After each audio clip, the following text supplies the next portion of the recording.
Welcome to another grown man conversation at Beard and Loathing, where today we're going to upset a whole lot of people, which is why I've donned my Bad Guy Inc. shirt from Chael Sonnen's eponymous podcast.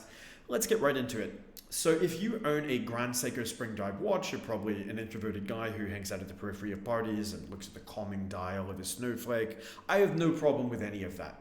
What I do have a problem with is Grand Seiko rebranding a quartz watch as a mechanical watch. And in order to understand why they found this desirable to do, we have to go back in time to 1969 and the quartz revolution, which Seiko introduced in the form of the quartz Astron.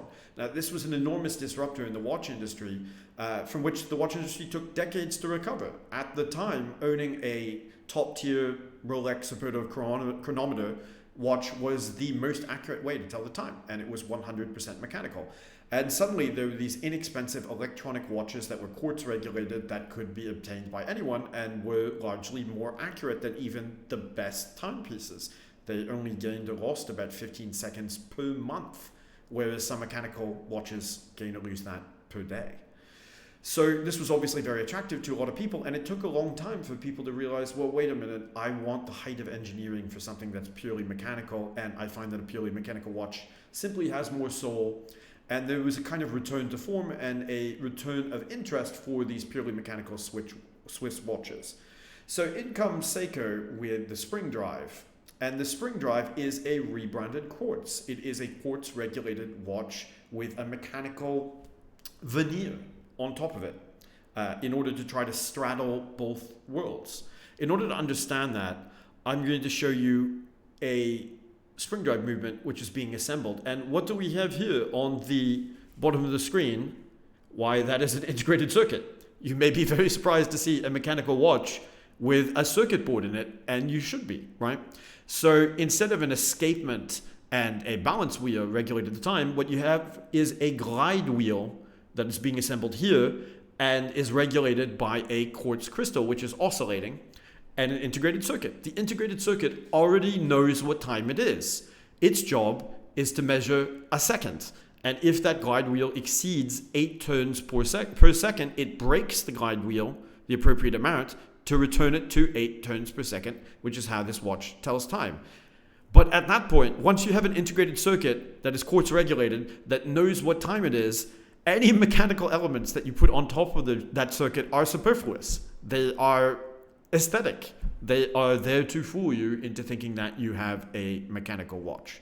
So I find this deeply unsatisfying.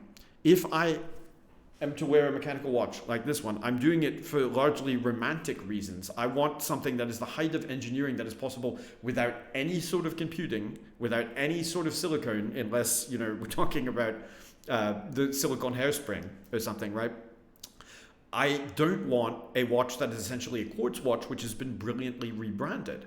And the reason Grand Seiko does this is because quartz went from really hot, even featured in Bond films as the latest hotness, to today something that is attainable for the masses, therefore less desirable and considered less romantic than having a Swiss or Japanese made fully mechanical watch, right? And probably a Swiss made watch.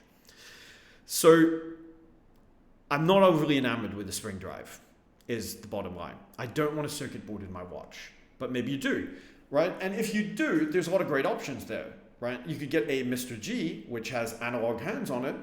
They look really great. It's a nice, very sturdy watch, and it is quartz regulated, and at least it doesn't lie about what it is. It just is a quartz watch with analog hands that is extremely robust. Whereas the spring drive is more expensive to maintain and to service than either a mechanical watch or a quartz watch, right? It's difficult because they have that integrated circuit and they have mechanical parts on top of it. So there are two things that can break.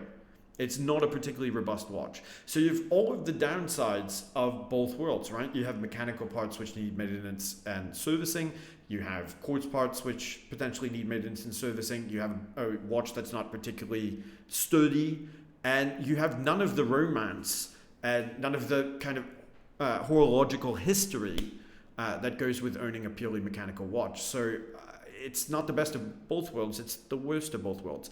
I do not understand the appeal, right? It is a very accurate watch. It's very accurate. It gains or loses about a second a day. But you can get any Rolex and gain or lose about 2 seconds per day. right, in either direction, and sometimes that balances out to zero. I would rather lose a second of accuracy and have literally the height of engineering achievement that can be done without a computer chip than a computer chip that's pretending to be a mechanical watch. It just doesn't seem very satisfying. But it doesn't matter what I think. Let me know what you think in the comments. And thanks for watching Beard and Loathing.